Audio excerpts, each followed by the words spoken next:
I told my fiancée that my best friend's trauma and well-being matters more than her comfort or need to know every detail, and now she's staying with her mom after saying she can't handle how I prioritize him. My best friend lost a parent a year and a half ago, which led him to a mental health crisis.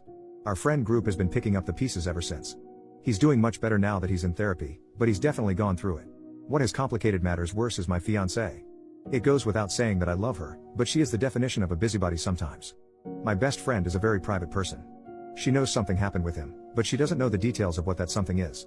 She probably never will, but because she's around me and my friends often as my fiancée and I live in the same house, she hears bits and pieces of the story and presses for more information. I try to circumvent this as best as I can. For example, I step out of the room for specific phone conversations. But still, it's hard to limit the discussion about it sometimes. If it's necessary, we bring it up and she's around in person. We'll refer to the Nolan situation without giving specifics. Nolan will also stop by my place at night when he can't sleep. This doesn't happen all that often, maybe twice a month. He'll text me or call me saying he's outside. I'll go sit with him and maybe smoke a little bit, then he'll head home. I'll wait up until I know he got home safely, then I go back to sleep. My fiancée hates this. She claims the phone calls always wake her up. They don't. She just sometimes happens to wake up for the bathroom while I'm outside, and that me not being in bed is alarming. This brings us to last night. Nolan stopped by, and when I came back inside, my fiancée said she was putting a stop to it. She said all the sneaking around is making her paranoid. She doesn't feel like she can properly trust me or be a part of my friend group without knowing the details, and that Nolan needs to stop relying on me so much. I told her that no matter whether we're married, dating, whatever, she will never have any ownership over my friend's trauma, and that she was never going to be able to order me around in regards to it. I also said her comfort was less important than someone's actual physical well-being. She was obviously hurt by this and went to stay with her mom after work today. Did I go too far by saying that to her? Edit, she knows Nolan lost a parent, she doesn't know the aftermath beyond the statement he had a mental health crisis. And yes, he has specifically asked me not to tell her. Edit number 2, the next day, this is not something we talk about constantly in front of her. I'm giving examples that have happened over the past year and a half. Also, Nolan does see a therapist. He comes to my place to hang out. Update, 4 days later, since my first post, I've had 3 conversations with my fiancée relating to this topic. The first didn't go well. I still had a lot of walls up that didn't allow me to engage properly. I didn't get angry, I just didn't say much at all. My fiancée told me what a lot had already assumed. She didn't feel like a priority, she was hurt by my comment and my actions.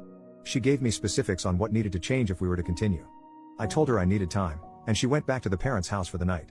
I took this night alone to truly think over the things she had requested, no more late night visits and other harsh boundaries being put into place, and tried to imagine a life where that happened. The second conversation was much more impactful. I took feedback I was given here, which mainly centered around honesty and apologies. I told her that I was sorry for waking her up and for not treating her how a fiancé should. I also told her I was sorry I hadn't been prioritizing her. But that I couldn't. At least not in the top, number 1 spot. The gist of my side was this: my life partner, in a lot of ways, has already been chosen. It might change in the future, but as of right now, my friendship is the most important relationship in my life. He isn't just like family to me, he is family to me. That goes beyond just the two of us. His little brother is my little brother. My mom and dad have all but officially adopted them into our family and vice versa. Our lives are intrinsically enmeshed and have been since we were 15. I had been doing a disservice to her by pretending that I could put anyone else over this familial unit that has already been built. This conversation was difficult for us both. We cried together, we attempted to compromise, but the truth of it all boiled down to if he needs me, or even just wants me, I'm going to do everything reasonably in my power to be there for him. We again took the night for ourselves to process. And that leads us to the final conversation, which was about our future. She told me she had known the end was coming and had begun to accept it long before our conversation. I agreed. We're also planning a move Jess out party between just us two where we try to have fun with it and reconnect as friends. She told me, in customary breakup fashion, that she's going to cut bangs in my bathroom at some point during this planned night. So, was I the jerk for saying that my friend's trauma was more important than her comfort? Yeah. I totally was. Not only because it was harsh, but because I didn't say it sooner so she could make an informed decision about whether it was a life she wanted or not. Now she gets that. I feel gracious and humbled by her forgiveness and understanding, and thankful to commenters who provided insight. Edit to add, no, I'm not planning any more romantic relationships for a while. 2. My number 1 priority is Nolan, not my entire family. He and I are the familial unit I referred to. Relevant comments. Responding to those who tell him he needs to set boundaries with Nolan for both of their healths. OP, I'm genuinely fascinated by this point of view. We do have other friends and boundaries with one another. 2 people choosing to share their lives together and not actively pursuing romantic relationships doesn't automatically lean towards something unhealthy. At least from my perspective. I think it's all just about how people want to live their lives and different priorities. But I seem to be in the minority here. There is only so much about my friendship with him I can include here, and this update post was largely centered around what happened with my ex-fiancée. Why would I list boundaries I have with my friend that are unrelated to this single conflict I posted about? In my eyes, he didn't sabotage anything. I chose my priorities, they were out of line with what was required for a romantic relationship, and I'm now out of that relationship. The value of said relationship is relative. I hope Jess and I remain close friends, but I feel relieved to be rid of extra pressures when I wanted to live my life one way and she wanted something else. I do have a therapist. He does not trauma dump on me. We talk like normal people do. He sees a therapist regularly. I've known him since we were 15, we're 25 now. Commenter number 2, dude, why get engaged in the first place? OP, the engagement was a spur of the moment event when I had been drinking.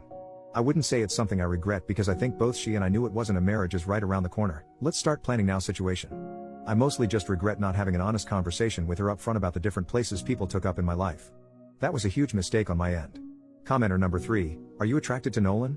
OP, reflecting on how we first met, it was basically just me trying to manifest an excuse to talk to the cool tall boy I saw, and then I actually got that excuse and invited him over to my house during our first conversation. So, I certainly think he is nice to look at and particularly nice to spend time with. I don't typically think that hard about my interactions with most men other than him. OP then makes a comment on moving forward. I'm just letting things happen as they happen at this point. If he and I do move back in together, though, I think I'm going to just start telling people we're together no matter what, if he's comfortable with it, of course.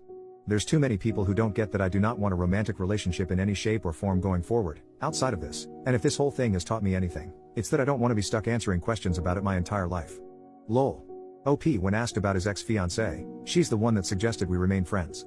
I came into things wanting to be completely honest. Other than that, the ball was in her court. If she wanted to forgive me, never see me again, whatever. That was purely up to her. Will it continue on past her moving out? I don't know. But I do know I'm very glad we're not ending on a totally sour note. One more thought from OP, as I said in other comments, I think I worded the original post wrong because people are assuming I put him on the same level as my parents or siblings and that isn't the case. I honestly think people would have had a more positive reaction if I had said I've been with Nolan this whole time, jokes on everyone. Then I made a mistake proposing to my fiancée, I'm now single and can admit I feel emotionally fulfilled by this person. He is my life partner and I choose to share my life with him while also having other friends and family as well who don't fall into that category of intensity. Because half of the responses are that's so weird. You have to be screwing with the person you put number one in your life. He and I have spoken and are in agreement. He's asked me to come to one of his therapy sessions so we can further discuss and I finally agreed and we set a date to make that happen. Most of the comments on the post I made on my own page, which has since been deleted, were we don't care about Nolan, we just want to make sure your fiancée is good. But now that I've affirmed that she's okay, we're going our separate ways, it's the opposite. I don't know. The update was focused on her for a reason. Edit, OP had a few deleted comments that I did not include here because I could not tell if he was trying to troll the people who were asking questions or not. But, because some questions have come up a few times in this Baru post, here is one of his deleted comments. Someone asks a very stereotypical intimate life question about him and Nolan. OP says, I've got metaphorical leash holder in my bio for a reason.